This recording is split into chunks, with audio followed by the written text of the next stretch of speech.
Lahat ng mga opisyal na dumating ay isa ang naging bukang bibig, nanghihinayang, at ito ang naging tema ng usap-usapan naman nakiramay sa mga matataas na opisyal ng Philippine Navy sa burol ng dalawang batang piloto kagabi sa chapel ng Naval Station Jose Francisco sa Fort Bonifacio, Taguig City.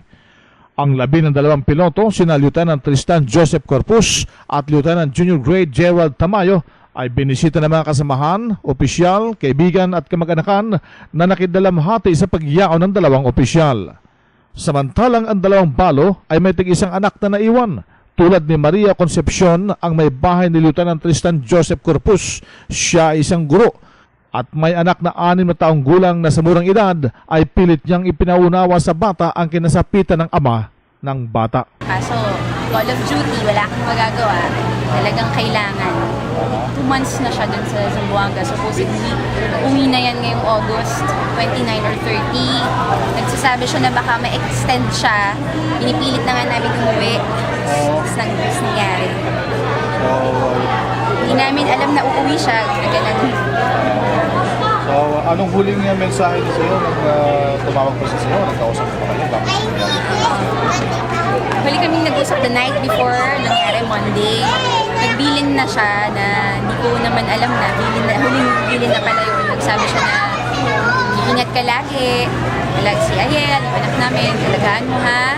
Tapos sabi niya, yun nga, lipad daw siya bukas, maaari siya matutulog. Yun yung huli niyang sinabi. So, yung anak, 6 years old na. Yun yan, 6 years old. Naiintindihan na ba yung nangyari? Pinilit ko pong paintindi sa level niya, sa age niya, kasi 6 lang. Pinilit ko na bigyan muna ng introduction bago ko sasabihin kung ano talaga yung nangyari. Nakaka-cope siya kasi bata, naglalaro. Pero pag kami nalang dalawa, umiiyak, naalala niya yung daddy niya. Nakikita niya yung dati na pinagdala. Tinanong niya ng una, nakakita siya ng casket sa film mo, who's dead?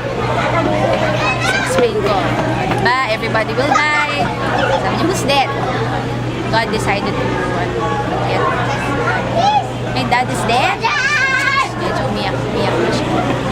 Samantala, ang may bahay ni Lieutenant Junior Grade Gerald Tamayo, si Michelle, isa ring kawal na nakadestino sa Presidential Guard Battalion, ay mas lalong mahihirapang ipanawa sa kanilang 2 taong gulang na anak ang sinapit ng ama ng bata.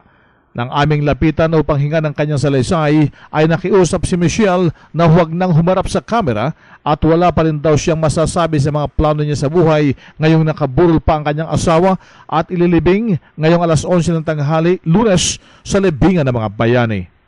RH 911, Bing Formento ng DCRH Nationwide.